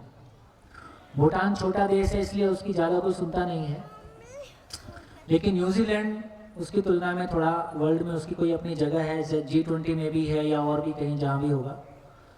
तो अब इस तरह से देश आगे बढ़ रहे हैं जो, और ये देश ये कह रहे हैं कि एजुकेशन और हेल्थ पे इन्वेस्ट किए बिना बात नहीं बनेगी। मैक्सिमम इन्वेस्टमेंट हेल्थ और एजुकेशन पे आने की ज़रूरत है, क्योंकि हेल्थ और एजुकेशन, हमारे परिवार की सबसे बड़ी ज़रूरत क्या है? हमारे परिवार की सबसे बड़ी ज़रूरत क्या है? शिक्षा। एजुकेशन ठीक मिल जाए, एजुकेशन ठीक मिल जाए तो मेरे को क्यों जीना है, कैसे जीना है समझ में आ जाए और मैं स्वस्थ रहूँ, उसके बाद बाकी काम तो मैं कर लूँगा। तो दोस्तों, कभी हमको लगता था कि वेपन होने से, हथियार होने से देश आगे बढ़ेगा, कभी हमको लगता था कि तमाम सुविधाएं हो जाने से देश आगे बढ़ेगा। फिनलैंड एक कंट्री है जिसके के बारे में, जिसका कि वो जो डेवलपमेंट के सारे सूचकांक हैं उसमें फिनलैंड सबसे टॉप कंट्रीज में से एक आता है। अभी पिछले दिनों दिल्ली में हमारे मित्र हैं एक संजीव चोपड़ा जी, उनकी बेटी संजना है जो BBA वगैरह कुछ कर रही थी, और वो जापान, वो जो कल्चरल एक्सचेंज होता है कॉलेज के बच्चों का, उसमें वो जापान आई, वहाँ सारे देश के और देशों के बच्चे आए थे। तो फिनलैंड के वहाँ वो बता रहे थे कि हमारे यहाँ हेल्थ को लेके, रोड को लेके, सेफ्टी को लेके, किसी भी चीज़ को लेके किसी भी आदमी को कोई प्रॉब्लम नहीं है। फिर भी प्रॉब्लम की कमी नहीं है। क्या प्रॉब्लम है? रिलेशंस का प्रॉब्लम है, फैमिली का प्रॉब्लम है ना, आदमी का जो भी साइकोलॉजिकल। अब लगता है करे क्या, जैसे हमारे यहाँ 18-20 साल के बच्चों के मन में आने लगा है, यार ठीक है घर भी है, गाड़ी भी है, करना क्या है, मैं और पैसे कमाऊंगा तो क्या करूँगा, गाड़ी तो लाऊंगा। मेरे को 24 साल की एज में समझ में आ गया कि मेरे पिताजी ने मेहनत करके गाड़ी और मकान बनाया। अब मैं जॉब करने लगा, मैं जॉब करके क्या करूंगा, मैं भी गाड़ी और मकान बनाऊंगा जो पहले से है, तो मैं क्या करूंगा? और तो मेरे को 24 साल की एज में ये नहीं समझ में आया कि मैं और क्या करूं। जो मेरे पिताजी ने किया मैं उसको रिपीट करूं, मैं उससे आगे बढ़ूं। पहले घर में कमरे ज्यादा हैं, लोग कम हैं, अब मैं क्या करूं? तो मैं जॉब क्यों करूं? मैं किसान का बेटा हूं, छत और रोटी घर में उपलब्ध है, अब मैं क्या चीज़ के लिए जॉब करूं? ऐसा ख्याल कितने लोगों के मन में आता है? कभी आता है कि नहीं आता है? कितने लोगों के मन में ऐसा ख्याल आता है? ये देखो, बहुत सारे हैं। तो यहाँ से वो चीज़ शुरू होती है, यहाँ से जिंदगी शुरू होती है। जब पहली बार आपको एहसास होता है कि फिजिकल लेवल पे, जैसे बेटी ने कहा कि फिजिकल लेवल पे ठीक है, जो कुछ होना था हो गया है, व्हाट नेक्स्ट, करना क्या है, यहाँ से जिंदगी शुरू होती है। कहाँ पहुंचे? मानव समझ में नहीं है। तो मानव समझ में नहीं आए तो क्या करें? समझे? क्या करें? समझने की कोशिश करें। तो व्यवस्था समझने गए तो ये समझ में आया कि प्रकृति में 4 अवस्थाएं हैं। मानव को छोड़कर बाकी सबका आचरण निश्चित है, मानव का आचरण ही अनिश्चित है। धरती की सारी समस्याएं, ग्लोबल वार्मिंग और फैमिली वार्मिंग, सब मानव के अनिश्चित आचरण के कारण है। पढ़े लिखे लोगों का आचरण ज़्यादा अनिश्चित है और पढ़े लिखे लोगों की वजह से धरती में प्रॉब्लम ज़्यादा है। बस्तर के लोगों की वजह से ज़्यादा प्रॉब्लम नहीं है। क्या कुछ बोल रहे? कुछ बोल रहे? अच्छा, माइक देखो भाई। तो ये निष्कर्षों पे हम पहुंच रहे हैं। हाँ जी, हैं? चलेगा बोल रहे हैं।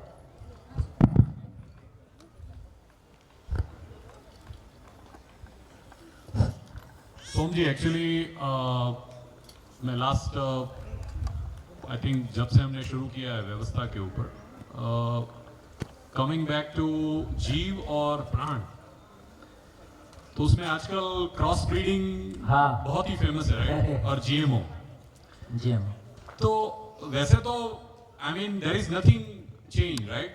But they are trying to change the characteristics. हमने ऐसे सेब देखे हैं मार्केट में अभी, जिसको सौराष्ट्र में गुलाब बोलते हैं और वैसे नाशपाती या पेड़ बोलते हैं, राइट? उसका क्रॉस ब्रीडिंग होता है। तो साइंस का जो एडवांसमेंट हो रहा है, I mean that is also done by human beings, but I mean that is also not correct, right? हाँ, वही एडवांसमेंट की दिशा क्या हो। देखिए, किसी ने एक बहुत अच्छा क्वेश्चन पूछा, आपकी बात पे कह रहा हूँ, कि ये जो हम गाय की बात करें तो ये जो जर्सी और होलिस्टीन और फ्रीजियन, ये तमाम जो भी, ये भी सब वही चीज़ें हैं। तो एक बात समझ में है कि इसमें क्या गलत है। तो इसको गलत को समझने का एक आधार है। यदि नेचर में देखते हैं तो बीज से बीज मल्टीप्लाई होता है, उसी क्वालिटी का बीज आता है, और नेचर में भी अच्छे बीजों को चुन के क्वालिटी को बेहतर करने की परंपरा है। तो यदि बीज से बीज मल्टीप्लाई होता हो, उसी क्वालिटी का बीज आता हो, इसका मतलब है वो ब्रीड सस्टेन करेगी। तो जेनेटिकली मॉडिफाइड सीड है जिसमें कि बाद में बीज ही नहीं आएगा, इसका मतलब है कि उसकी परंपरा, जिसकी परंपरा नहीं बनेगी, इसका मतलब है कि वो नेचर की चेन में से शामिल नहीं हुआ। उसको खाने से भी मानव को कोई ना कोई, कहीं ना कहीं उसमें गैप है। उसी तरह से यदि गाय की बात करेंगे, यदि गाय का बच्चा उसी क्वालिटी का नहीं होता है, इसका मतलब है कि फिर वो ब्रीड में अपने आप में सस्टेन नहीं करेगी। तो जो भी चीज अपने आप में सस्टेनेबल नहीं है, इसका मतलब है कि वो प्रकृति की व्यवस्था के अनुरूप नहीं है। इसका मतलब है कि वो, उसका डेवलपमेंट नेचर के अनुरूप नहीं हुआ। इसका मतलब है कि वो मानव के लिए भी अनुरूप नहीं पड़ेगी। तो यहाँ से ये बात निकल के आती है कि हम साइंस की भी दिशा कहाँ ले जाएं। तो यदि हमको मानव समझ में आएगा, सारा साइंस मानव के लिए, यदि मानव क्लैरिटी, मानव के बारे हमारी समझ बनेगी तो साइंस को हम सब, इसलिए आपको ध्यान में है कि बचपन से हम एक डिबेट करते आ रहे हैं। क्या डिबेट करते आ रहे हैं स्कूल कॉलेज में? वो हम लोग डिबेट करते थे कि विज्ञान अभिशाप है कि वरदान है। ये डिबेट हमारे स्कूल में हमको खूब टॉपिक दिया जाता है, एक्सटेम्पर। तो विज्ञान वरदान है कि अभिशाप है। तो आज तक हम ये तय नहीं कर पा रहे। इसका मतलब है कि जब तक मानव के बारे में, सारी साइंस मानव के लिए, सारी साइंस मानव के द्वारा है, मानव के लिए है, और मानव की क्लैरिटी नहीं है, तो जिंदा रहने के धरातल पर मानव का शोषण करो, नेचर का शोषण करो, पैसा कैसे बढ़ेगा और दूसरों को कंट्रोल कैसे करेंगे, सारी चीजें उधर ही जाएंगी। पूरा बिजनेस मोनोपोली की तरफ जाता है। तो ये सारी चीजों को हम देखेंगे तो हमको ये क्लैरिटी बनेगी हम सब कालिदास की तरह उसी पेड़ पे बैठ के उसी की डंगाल काट रहे। तो हमको मानव समझ में आएगा तो पहली बार ये समझ में आएगा कि फिर साइंस को कैसे यूज करना है, नेचर के साथ में कैसे जीना है, आदमी के साथ में कैसे जीना है, अपनी फैमिली मेंबर के साथ में कैसे जीना है, अपने शरीर के साथ में कैसे जीना है और अपने लिए क्या करना है। तो मानव समझ में आए बिना सब जगह वही प्रॉब्लम दिखाई देती है। बोलिए। या thank you, I think good clarification. So coming back to जो हम यूएस की बात कर रहे हैं, हाँ। तो आपको तो मालूम ही है कि और काफी लोगों को मालूम है, आप इन कल से हम बात कर रहे हैं कि मोटिवेशन तो हवा भर देता है। हाँ। बट अभी जो दुनिया है और जो I mean there are predictions, right, everybody know about this prediction के जो नेक्स्ट जो लाइफ है, मतलब नेक्स्ट जो होने वाला है जो बड़ा दुनिया में, वो वेलनेस के ऊपर होने वाला है, थेरापी और वेलनेस, राइट। और कॉस्मेटिक का इंडस्ट्री भी बहुत बढ़ने वाला है, that is the prediction, right, that's what people are saying. So America में तो अगर आप देखोगे तो every other person is a author और a ghost author, right, and they keep talking about self reference books. तो आई मीन कुछ उसके बारे में आप बता सकते हैं, क्योंकि मुझे ऐसा लगता है कि कई ऐसे मोटिवेशनल ऑथर हैं, जैसे हम जो 48 laws of power Robert Greene की बात कर रहा हूं, वो तो खुद ऐसा बोलता भी है कि हार्वर्ड, ये कल से मेरे दिमाग में चल रहा है कि हार्वर्ड में एक रिसर्च हुआ है, वैसे हार्वर्ड में तो रिसर्च होता है नहीं, I don't know, I am not gone to Harvard, but Harvard में तो बोला गया है कि 98% लोगों को मालूम नहीं होता है कि वो क्या कर रहे हैं, and they are also not aware कि वो इनकम्पिटेंट हैं, तो भी वो खुद को ऐसा मानते हैं कि मैं मोस्ट कॉम्पिटेंट हूं। तो ये भी एक थोड़ा समझ में नहीं आता है, जिसके साथ इसका कंफ्यूजन हो रहा है मुझे। नहीं देखिए मेरा कमेंट केवल इतना था कि पॉलिटिकली ट्रम्प काल में जो एक स्टेटस अमेरिका का था, रेस्पेक्ट और थोड़ा सा कुछ बना हुआ था गुब्बारा, वो गुब्बारा फूट गया। तो मेरा कमेंट केवल उस डायरेक्शन में था। लेकिन ये बात भी ठीक है कि अमेरिका में जो एक खुलापन है और किसी भी नए विचार को, किसी भी नए शोध को, किसी भी नई चीज़ को लेके चलने का उनका पोटेंशियल है, वो अपनी जगह है। मेरी कोई अमेरिका की बहुत गहरी स्टडी है, मैं ऐसा नहीं कह रहा हूँ।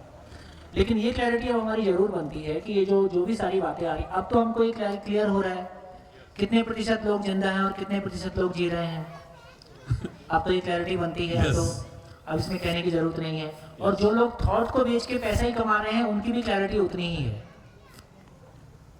जब आदमी थॉट को बेच के केवल पैसा ही अभी पता चलेगा, यदि मतलब मैं इन जनरल कमेंट नहीं कर रहा हूँ, इन जनरल कमेंट कर रहा हूँ कि तमाम जो वेस्ट का जो मोटिवेशनल आता है वो ये आता है कि पैसा कैसे आगे बनेगा, मतलब ज़्यादा वो थोड़ा सा पैसे की तरफ झुका हुआ रहता है कि पैसा कैसे बढ़े। जो सामान्य ऑथर रहते हैं, गहरे ऑथर रहते ही होंगे, वो अपनी कुछ बात कह ही रहे हैं। तो संसार में कोई भी कहे, कहीं भी से भी कहे, मानवता का भला होता हो उसके लिए स्वागत है। इस सेंस में हम देखेंगे तो अब हमारी ये क्लैरिटी, जैसे जैसे हम आगे बढ़ेंगे ये क्लैरिटी हमारी बढ़ रही है। यदि आदमी पे हमारी क्लैरिटी बन गई तो फिर कोई फर्क नहीं पड़ता कि हम अमेरिकन हैं कि हम इंडियन हैं। बेसिकली तो अमेरिका भी वही है, हम सभी सुखी होना चाहते हैं। एक बार ये कैनवस की क्लैरिटी आ गई कि कैसे उस डायरेक्शन में जाएंगे, देखो कहीं भी एक जगह खुलेगा वो सब जगह अपने आप फैल जाएगा। यदि संसार की जरूरत होगी, कोई भी थॉट कहीं भी पैदा होगा, वो लोगों तक पहुंच जाएगा। अब मास मीडिया और तमाम चीज़ों की तो कमी नहीं है। तो मेरे को लग रहा है कि प्रयास सभी जगह से हो रहे हैं, अपनी तरीके से देखते हैं। 8 दिन बाद हम हो सकता है बेहतर स्थिति में होंगे इस पे कमेंट करने के लिए। ठीक है, एक्चुअली मैं लास्ट पॉइंट ये बताना चाहता हूँ, everybody would have heard about this, वो सीक्रेट बुक, राइट, सीक्रेट का मूवी, सीक्रेट की बुक, रोंडा ब्रायन ऑथर, और आई थिंक सबको मालूम है, राइट, उसके ऊपर तो काफी कुछ, I think 25-50 language, Indian vernacular language में भी वो प्रसिद्ध हो चुकी है बुक। तो उसके बारे में भी है, राइट, वो भी जीवन का एक सबसे बड़ा रहस्य है, जीवन जीने का। समझेंगे उस पर बात करेंगे। ओके, तो समय आएगा तो अपन सारी बात करेंगे। ठीक है, धीरे धीरे एक बार वो कैनवस खुल रहा है। श्योर। हाँ जी, तो मेरे को लग रहा है कि 6:30 बज रहा है। तो अभी जितनी चर्चा हुई है व्यवस्था को लेके, एक बार इसको कंक्लूड कर लें। क्या आप तक पहुंचा? सर एक बोलना था मुझे। बोलिए। एक्चुअली आज का जो अचीवमेंट रहा कि हमने फाइनली शाम तक आते आते एक मानव को विलन प्रूव कर दिया है। हाँ जबकि मेरा लगना है कि स्थितियाँ इतनी खराब नहीं है जितनी हमने या तो बना दी है या सोच लिया है।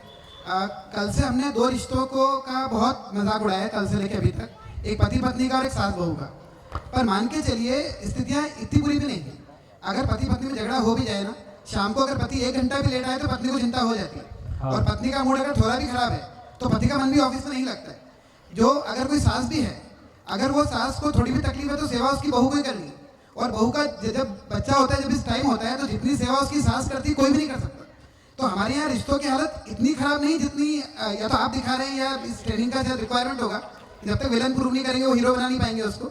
और पॉइंट ये है कि दुनिया इतनी खराब नहीं है, मतलब चीज़ें बहुत अच्छी हैं। कोई नहीं, मेरे को इसमें कोई दिक्कत नहीं है। आपका व्यू ऐसा है और मेरा व्यू भी ऐसा नहीं है कि जब मैं किसी बात को कह रहा हूँ तो मैं यही कहने की कोशिश कर रहा हूँ कि जो अच्छा है उसको मेरे को बार बार कहने की ज़रूरत नहीं है। केवल जो गैप्स हैं उनको पकड़ने की ज़रूरत है और उनको हैंडल करने की ज़रूरत है। तो जितनी बातें आप कह रहे हैं मेरी सबसे सहमति है। मेरा ऐसा बिल्कुल किसी बात से असहमति ऐसा बिल्कुल नहीं है और ऐसा मैं स्वीकार ही रहा हूँ। लेकिन ये भी हमको समझना है, यदि पिछले 40 साल के सफ़र को देखते हैं और जिस डायरेक्शन में हम यात्रा कर रहे हैं तो यात्रा किधर जाती हुई दिखाई देती है। और यदि हमको लगता है कि कोई हमारी बेहतर कुछ परंपरा है, कुछ बेहतर चीज़ें हमारे पास हैं, तो कैसे उनको और बेहतरी की तरफ ले जाया जा सके उस तरफ हम काम करें। तो मेरा इसमें कोई कॉन्ट्रडिक्शन नहीं है, आप आराम से। हाँ जी, फिर से एक बार, अभी हमने जितनी बातचीत की उससे क्या कंक्लूजन हमारे पास पहुंचा? कौन बोलेगा? हमने चर्चा किया था कि सुख क्या है, सुख क्या है ना?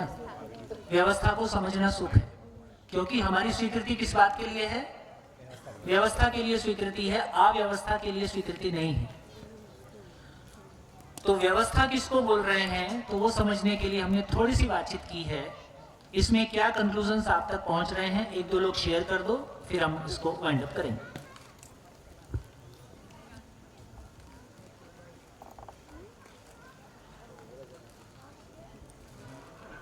हाँ जी, माइक। हाँ जी। मुझे आज के दिन में इतना समझ में आया या समझने की कोशिश की कि मानव के जीवन में मूल 2 प्रश्न हैं, क्यों जीना है और कैसे जीना है। और क्यों जीना हमने स्टार्ट किया तो उसमें मूल बात यह है कि सभी मानव की मूल चाहत यह है कि वो सुख चाहता है और निरंतर सुख चाहता है। और सुख हमें किस चीज़ से मिलता है, तो हमें कोई भी चीज़ के लिए विलिंगली एक्सेप्टेंस हो, स्वीकृति हो, तो उससे सुख मिलता है और अस्वीकृति से दुख मिलता है। और इन दोनों के बीच में कहीं समाधान फंसा हुआ है। और एक्सेप्टेंस किस चीज़ के लिए, तो जैसे गंदगी पड़ी है तो उसके लिए एक्सेप्टेंस नहीं हो सकता, तो व्यवस्था के लिए स्वीकृति है। लेकिन व्यवस्था क्या है और व्यवस्था को हम कहाँ ढूंढने जाएं? व्यवस्था हमें हमारे जीवन में तो दिख नहीं रही है और कहीं शायद मानव के जीवन में कहीं नहीं दिख रही है। तो व्यवस्था हमें नेचर से जैसी हम चाहते हैं, जैसे हमारी युद्ध के लिए स्वीकृति है कि शांति के लिए स्वीकृति? शांति के लिए। तो स्वीकृति हमारी शांति के लिए है ना। तो जैसी व्यवस्था हम चाहते हैं, कैसी चाहते हैं कि परिवार शिकायत मुक्त, अभाव मुक्त हो जाए, मानव कैसा हो जाए, तो ये तो हम नेचर में समझने गए कि व्यवस्था नेचर में कैसी है। हाँ, व्यवस्था नेचर में समझने गए तो हमें पता चला कि नेचर अपने आप में परफेक्ट है और व्यवस्थित है, लेकिन मानव ही है जो एक उसमें एक्सेप्शन बन रहा है कि नेचर के प्रति उसका कोई कंट्रीब्यूशन भी नहीं है और खुद भी अव्यवस्थित है, जिस तरह से होना चाहिए उस तरह से व्यवस्थित नहीं है। तो बढ़िया, लेकिन ये बात क्लैरिटी से आई है। मतलब अलग अलग जगह में अलग अलग सेंटेंसेस आते हैं कि यदि मानव के अब तक के इतिहास को देखें तो हमने जिंदा रहने पे अधिकार पाया है, ये कम यात्रा नहीं है ना। एक समय था जंगल में रहते हुए खाने के लिए ही इतना स्ट्रगल था, आज कम से कम खाने के लिए वैसा स्ट्रगल नहीं है। तो मानव जाति की उपलब्धियां कम नहीं है। यदि इस तरफ से, इस एंगल से देखेंगे तो हमने एक लंबी यात्रा पूरी की है, लेकिन इस यात्रा को पूरी करने के बाद वो गैप भी पकड़ में आ रहा है कि गैप है। और वो गैप कहाँ पे पकड़ में आ रहा है? जो समझता है वो करता है संसार। तो बेसिकली मानव को समझने में हमसे कोई चूक हुई है या मानव को समझने में कोई गैप अभी बाकी है। ये गैप हमने जिंदा रहने और जीने के धरातल पे पकड़ा है, कल इसको मानव के लेवल पे पकड़ने की कोशिश करेंगे। तो मानव के बारे, मेरे खुद के बारे मेरी क्लैरिटी हो जाए, है ना, मेरे खुद के बारे, मानव के बारे मेरी क्लैरिटी हो गई, तो देखिए कितना सिंपल है। एक एटम पकड़ में आया तो हमको पूरा जड़ संसार पकड़ में आ गया, कितना बढ़िया हुआ। एक सेल समझ में आया तो पूरा प्राण संसार समझ में आ गया। यदि एक मानव पकड़ में आ जाएगा तो क्या पकड़ में आ जाएगा? पूरी मानव जाति, पूरी मानवता पकड़ में आ जाएगी, है ना। तो इसका मतलब ये हुआ कि जो भी पॉजिटिव हम सब ने मिलके किया है पूरे प्लेनेट पे, जो भी पॉजिटिव हम सब ने मिलके किया है वो हमारे पास है ही। जो गैप्स हैं उनको पहचानने की जरूरत है और उनको एड्रेस करने की जरूरत है। क्या पॉजिटिव किया? जिंदा रहने पे कुछ अधिकार पा लिया है, जीना अभी शेष है। क्यों जीना शेष है और कैसे जीना पूरा हो जाएगा, तो कल से हम मानव को समझने की कोशिश करेंगे, उस गैप को भरने की कोशिश करेंगे। धन्यवाद, नमस्कार, फिर मिलेंगे कल सुबह 8:30 1 मिनट। अपनी अपनी जगह पर रहिए अभी।